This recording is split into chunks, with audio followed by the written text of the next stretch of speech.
doing? Are we doing good? Typically, I have preschoolers show me on their thumbs how they're doing so I can gauge what I'm teaching to. Yeah. I swear I'm not trying to be patronizing. Awesome. Okay, cool. Well, it is so good to be up here with you all tonight, chatting about our lives, the Bible, and what the Lord has to teach us. If we have not met, my name is Hope Benton. I've been at Parkway for over 15 years. I grew up here. I have gone through the youth group like all of you guys, 7th all the way through, and now I am a shepherd. I am the worship admin, and I'm on the teaching team, and I am personally very excited to teach to you guys this chapter of Ecclesiastes that we are discussing. But before we begin, let's take a second to get to know each other a little bit. For the next 30 seconds, talk to a person near you about what you think success looks like in your own life. Ready, set, go.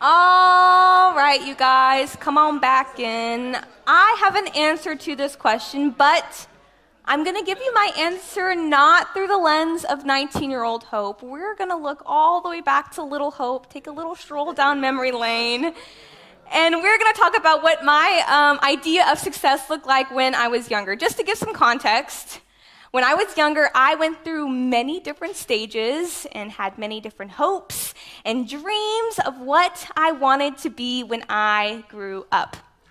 I wanted to be Cinderella and her prince at the castle one day. I wanted to be a model walking down the runway in a big dress another day. I went through a really weird phase where I convinced myself I was in love with Optimus Prime, so I really wanted to be an Autobot rolling along with him. I was homeschooled and it was really weird. So on and so forth. I had many different interpretations of what a successful life would look like for me. But it wasn't until 5th grade where I had a revelation of what true success would be like when I was introduced to a little-known band called One Direction. Raise your hand if you know who that is, please. So good. Any Harry fans? Woohoo. Okay, anyway. Well, for those of you who don't know who One Direction is, they are a British boy band. They consisted of 5 different people, and they used to be insanely popular. I developed a very huge crush on the blonde one named Niall Horan. I was introduced to them while I was also in the midst of my go on a singing show, become a world-famous pop star phase, and I thought true success would come when I won the X Factor and wooed Niall so much that when he heard me singing, he would drop on a knee and propose to me immediately. So good. Keep in mind, this is me in 5th grade when I had this revelation. And the other picture was literally them the exact same year. But I was convinced that this was going to be my version of success. I would practice my facial expressions in my room of how surprised I would look when they'd walk into my house. I had a secret little packing list in my brain. I was so prepared to marry Niall. Tragically, this did not come to be. I did not go on a singing show. I have never met the members of One Direction, and Niall Horan does not know that I exist. Wah, wah, wah. So, why do I tell you this story of Little Hope's odd definition of success? Well, it's because I think we have all developed very weird expectations and understandings of what it would look like to be truly successful and happy in this world. And for many of us, like 12-year-old Little Hope, our definitions of success are off base, and they leave us disappointed and confused. We live in a world where the biggest question being shoved in our face is where are we going and how can we succeed? And while there's no problem with having goals and wanting to succeed and having a plan, tonight we will learn that there is danger in being caught in what I would like to call a me mindset. And this is when you go through life on your own, keyword on your own, chasing towards your own versions of success as the main things you are striving towards. And we will see that this mindset is unfulfilling and will leave you ultimately unhappy, without peace, and stuck. Luckily, in this chapter of Ecclesiastes, the teacher we've been following along also offers us a solution on how we can avoid falling into this trap by defining a me mindset and showing us a simple change of going from a me mindset to a we mindset. Me, we, it's a lot of back and forth, but I will explain that. And through a change to a we mindset, we are opening up an opportunity to truly live out our days under the sun fulfilled.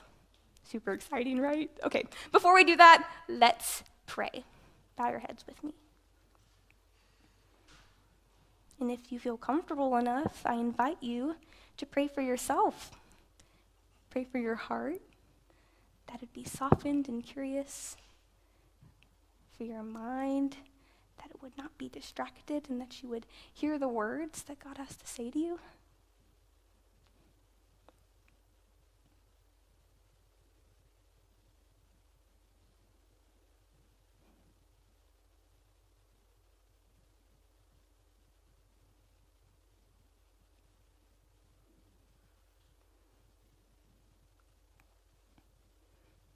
Also, if you're comfortable, I ask you to pray for me, that you pray that I would be teaching from a spot of humility, that God would speak through me clearly to you guys, that my words would be clear, and that I would also learn something.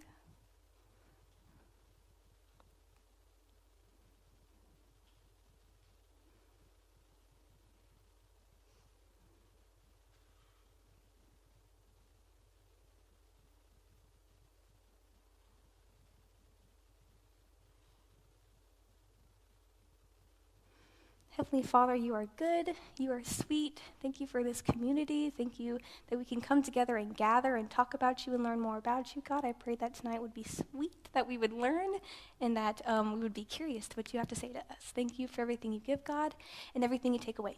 Amen.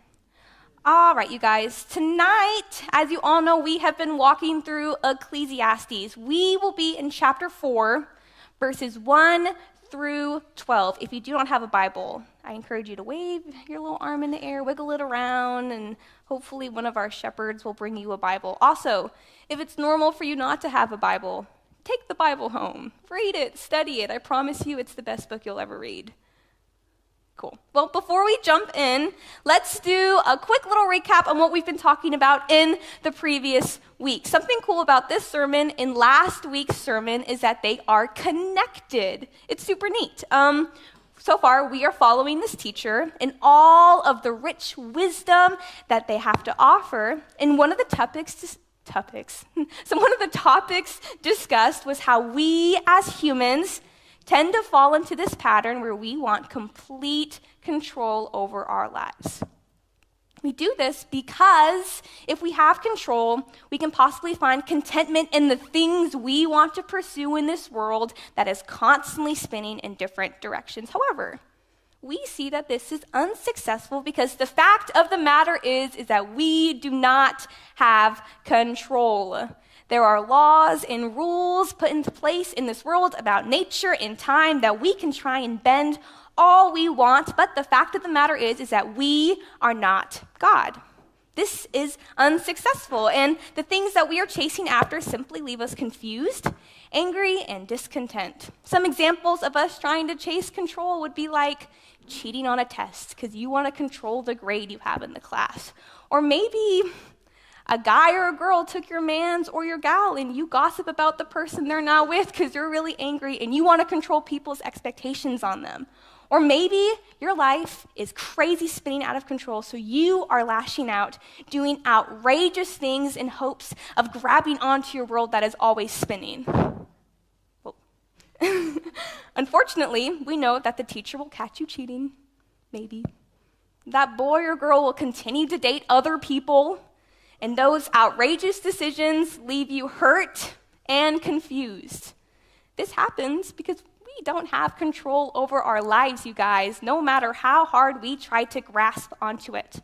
However, the resolution we are ultimately offered is that if we come to terms with the fact that we have a loving God who is for us and has a divine plan that he is in control of, and we will remain obedient to that, then our days in this life can be filled with more meaning and peace. Does that make sense? Good deal. So we're going to add on top of that this week. So once we build on the reality that our lives are in control of God and we remain obedient and have reverence to his plan, we are now challenged to live our lives sharing what we have with others. And I'm not just talking about what you own. We are asked to share more. So tonight, when we look at our passage, it's going to be divided into two parts. The first part of this passage, we are going to learn about what life looks like when we live into this me mindset without others. And then we are going to see what life looks like when we live in a we mindset with others. We will see the symptoms of a me mindset, what it looks like, and we will see how living in a we mindset while pursuing God's will is the antidote to a me mindset. Okay, does that make sense? Let's begin by reading the first 3 verses, which set up the rest of the passages. You all flip there? Are we ready? Good deal. Starting in verse 1, it says, "Then I looked at all the acts of oppression which were being done under the sun. And behold, I saw the tears of the oppressed, and that they had no one to comfort them. And on the side of their oppressors was power, but they had no one to comfort them. So I congratulated the dead who are already dead more than the living who are still living. But better off than both of them is the one who has never existed, who has never seen the evil activity that is done under the sun." All right, let's pause. This is some pretty heavy stuff, right? What these 3 verses are doing is setting up the fact of the matter that we live in a world that is absolutely broken. Duh, right? But this is important. We see that there is absolute destruction everywhere. The poor are being left vulnerable and abused over and over again. People are alone and they are hurting. It is so bad that the teacher arrives at this extreme point that the people who are dead are better off than living in this.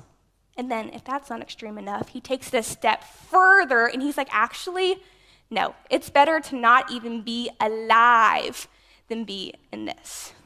Pretty perky guy, right? Super cool. I'm kidding. This is depressing. Why on earth would this guy start the chapter this way? Well, he does this to set the scene. There is so much destruction, and because of that, our lives are heavily affected. Ultimately, though it is pretty depressing, the teacher is looking at the world the way it truly is.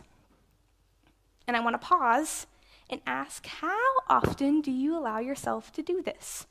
I think we all can agree the world has been a dumpster fire of sickness and division and hurt feelings and death and so much brokenness that it's been pretty overwhelming, right? Instead of looking at the world the way it truly is, I'm willing to bet that most of us have arrived at a point where we would do anything we can to distract ourselves from all the brokenness. We look at funny cat videos, we scroll on TikTok for hours and hours, make really weird jokes and awkwardness, and try our best not to stare at the brokenness in fear that if we look too hard, we might break too, right? Right? Well, it might make sense to do this, but y'all, this isn't even what Jesus did. We actually see 2 different times in Mark where Jesus is moved because of the brokenness that goes on in the world.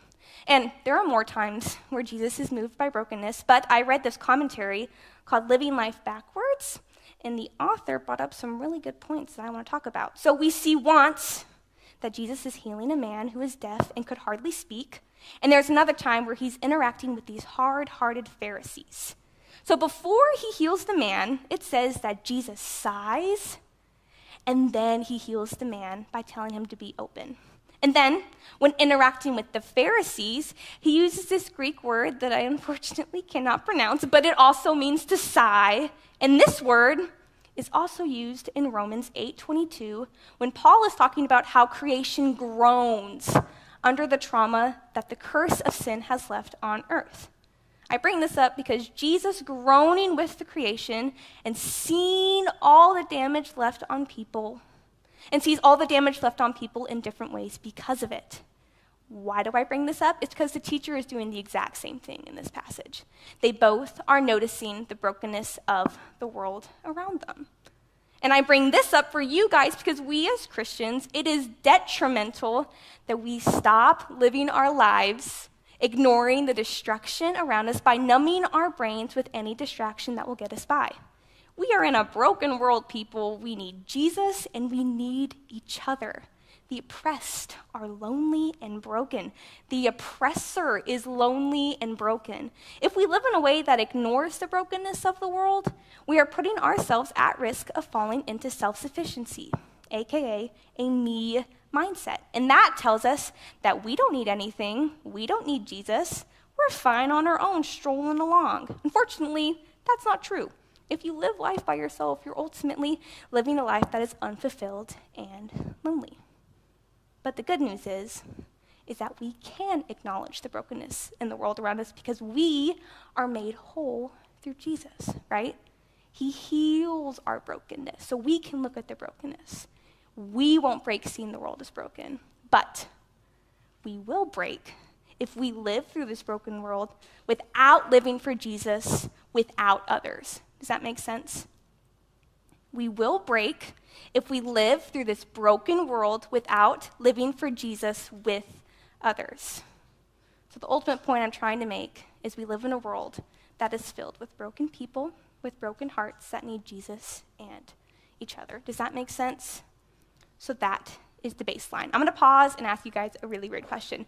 When you're sick, do you ever go to Dr. Google and just automatically type in your symptoms to try and figure out, like, what certain illness you have? Because I love doing this. I do this all the time. If I have like a headache or if my side is hurting, I immediately run to Google and I try and look up my symptoms and see if I'm having a stroke or a tumor or something super crazy. And it's a little outrageous, and I promise you I go to my doctor. But I bring this up because in the next part of the passage, this teacher is laying out these symptoms of what it looks like to live in a me mindset. And what I'm going to do is I'm going to challenge you all to listen to these symptoms and see if you have fallen ill to a me mindset. You're going to have to pay attention to do this, but it's going to be fun, I promise, okay? So I'm going to read through the next part of the passage, and then I'll go through and break it down for y'all. Sound good? So starting in verse 4, it says, I have seen that every labor and every skill which is done is a result of rivalry between a man and his neighbor. This too is vanity and striving after wind. The fool folds his hands and consumes his own flesh. One hand full of rest is better than two fists full of labor and striving after wind. Then I looked again at vanity under the sun. There was a certain man without a dependent, having neither a son nor a brother. Yet there was no end to all his labor. Indeed, his eyes were not satisfied with riches, and he never asked, and for whom am I laboring and depriving myself of pleasure? This too is vanity, and it is a grievous task. So that was a good first read through. Now let's break it down and look at the specific symptoms that he is laying out in this passage. There's 3. So in verse 4, it says, I have seen that every labor and every skill which is done is the result of rivalry between a man and his neighbor. This too is vanity and striving after the wind. So what he's talking about right here, the symptom or the concept he's talking about is jealousy and or envy. And in case you didn't know, according to Webster Dictionary, jealousy means to have a painful or resentful awareness of an advantage enjoyed by another, joined with a desire to possess the same advantage. Now we know what it is. Let's take a look at ourselves. Scan yourself real quick. This symptom can show up in a variety of different ways. You may want others' achievements. You may want their roles, the items they have, the qualities about themselves, maybe a boyfriend, maybe a girlfriend, maybe they're the teacher's favorite, maybe this person lands the best roles and the best positions. Now, I want to emphasize this. Keep in mind, It is normal to have goals and aspirations. However, when you're in a mindset where you are actively wishing you had something that another person has, or you're wishing they never had it, or you're looking at what you have and you can't be content because you are too busy looking at what they have, then you are in trouble. Jealousy is a tricky symptom because it's so subtle. It doesn't hit you like a bus like anger or sadness. It sneaks up on you. And if you aren't sure still if you're experiencing jealousy, then I want you to close your eyes real quick and do something with me. Think of someone who has maybe more things than you, the positions that you want, the things that you want. And they might be a good friend. Think of them when they're hurting. It's probably so easy to walk up and be like, hey friend, I'm here for you. Here's a pat on the back. I love you so much. That's pretty easy, right? Okay. Now think of that person and think of them with the position you want. Think of them with the items you want, the clothes you want, the girl you want. Are you still able to walk over there and pat them on the back, to be there for them, be just as supportive as you were before? If you're struggling, then you probably are struggling with some sort of jealousy. You can open your eyes. Now, if you are in a spot where you are struggling with jealousy, don't beat yourself up too much. I will say this is pretty normal, and you're not a terrible person, but I will say I encourage you to take a pause and take the time to admit it.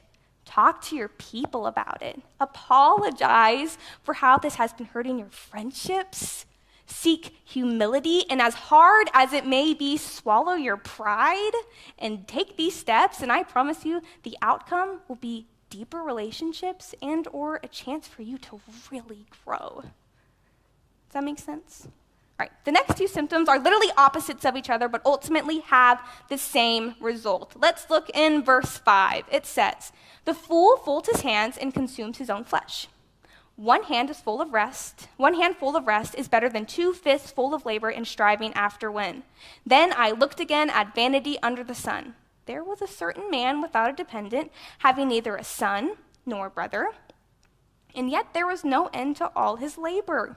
Indeed, his eyes were not satisfied with riches, and he never asked, and for whom am I laboring and depriving myself of pleasure? This too is vanity, and it is a grievous task. So, what these verses are describing are the acts of being filled with laziness and a life that is overrun with busyness. Let's take a close look at laziness first. What it means to be lazy is to be unwilling to put in work or effort. And this can show up in a variety of different ways. Laziness can be seen through a lack of intentionality. Maybe you are only hanging out with your boyfriend or girlfriend or best friend, and you are completely neglecting seeking any sort of outside community. Maybe you're not putting effort into your small groups or building relationships, and you just sit there and you're quiet the whole time. Maybe you're in some one-sided friendships, and you're just not putting in the effort. You're not bothering to do it. The commentary that I mentioned earlier over Ecclesiastes literally describes laziness as hating your neighbor. Pretty intense, right? Well, this is because instead of giving to them, you are just giving to yourself. And this can go on and on and on until you are literally left by yourself. Then bam, you're stuck in that alone position. Now, we're going to flip the script, and we're going to look at busyness. This will also leave you alone, but in a different way. Instead of putting in no effort by doing nothing, you are putting in no effort by doing everything. Instead of being present in the moment, you are always moving on to the next thing. Maybe you're going from school to rehearsals to work and cramming in all of your homework and studying for the next test that you have no time to chat with your friends or connect, or if you're struggling with something, you just shove it to the back. Maybe you're filling your schedule with extracurriculars, jobs, and taking incredibly hard classes that now you have no time to go to church or spend time with your small group. Busyness is hard because you might think you're the most productive thing in the entire world, but in reality, it can get to a point where you are alone, stuck with these activities that do nothing to fill the void in your soul that relationships in a relationship with God can fill. You lose precious time not only to connect with others, but most importantly, you lose precious time to connect with God. I'm going to pause and get incredibly real with you guys. I personally know that these things can leave you alone because this was me last fall. I just graduated high school. I was transitioning into community college. I was balancing a new job, a serious relationship, doing admin for worship. All of my gal pals moved off to college, but honestly, I had burned most of those bridges because of jealousy. I didn't read my Bible consistently. I needed friends, but I didn't want to put in the effort of getting more friends because I really just wanted to hang out with my boyfriend all the time. I was so busy that even if I did want to do more, I couldn't because my schedule was killing me. And I procrastinated almost everything. I was always in a rush. But when November came around, my entire world just flipped. My almost 3-year relationship fell apart. My job was killing me. I was failing classes, and I felt so stinking alone. Some of you here right now can relate to this feeling of loneliness. And I'm being so serious with you guys. My heart hurts for you so much. And I can't tell you how much of an insanely good thing it is that we have such a loving God that wants and needs us to be in relationship sharing with others. And luckily, there is a cure to this me mindset. And it is switching from a me mindset to a we mindset. Verses 9 through 12 says this one loud and clear. It says, 2 are better than 1 because they have a good return for their labor. For if either of them falls, the one will lift up his companion. But woe to the one who falls when there is not another to lift him up. Furthermore, if 2 lie down together, they keep warm. But how can one be warm alone? And if one can overpower him who is alone, 2 can resist him. A cord of 3 strands is not quickly torn apart. The value or success in life is not found in doing things and living life alone, but doing things with others. True, authentic success, this is a big one. True, authentic success is found when we live our lives radically doing the will of God. Living life with others and working together to live the will of God, that is our antidote to a me mindset in living a life that is full and not lonely. Living in this broken world, trying to walk alongside Jesus with a community that loves you is so important to living a fulfilling life. After reading those verses that model what living in a we mindset looks like, I have 3 benefits of what this mindset has on you. You are doing things with others that provide perspective. Outside perspective is so important, y'all, because when you are so close to a situation, it's really hard to understand it. Outside is helpful to give you the full scope. You are receiving strength that you can't have on your own, and you are receiving comfort that you cannot acquire on your own. By living in a we mindset, we can love ourselves more and live life fully. Does that make sense? Good deal, because that's the whole shebang, y'all. I got some application for y'all as I wrap up. For 2 groups, my non-believers. You heard it here and you see it yourself. We live in a world that is broken. The first step to finding peace and hope in the midst of that is by turning to the Prince of Peace that gave us ultimate hope through Jesus. We are corrupted with brokenness and sin, and Jesus sees through that. He sees you, and he says that you are worth it. He gave the ultimate price and died for you. And when you trust in that, you are on the road to living a life that is filled with peace and hope and wholeness that only the creator of the universe can offer you, because he loves you so much. For my believers, I'm going to challenge you a little bit. Think, are you living in a me mindset or a we mindset? What symptoms on that list are flooding your system? What community are you involved in that is helping you combat the brokenness of this world and helping you turn to the only one that can make you whole? I know this is a strange application because I'm not giving you a bullet list of all these steps you can take to live in community with other people, but the first step to fixing a problem is understanding you have one, right? So I encourage you to deeply process this with your small groups and your leaders and with your friends. Once you understand where you're at in this mindset, join a discipleship group. Have another discipleship group if you've already been discipled. Talk to your leaders. Be honest with your small groups. Talk to Chad. Talk to me. Talk to people and pray for each other. We are created for community, and it is so important to living life fully.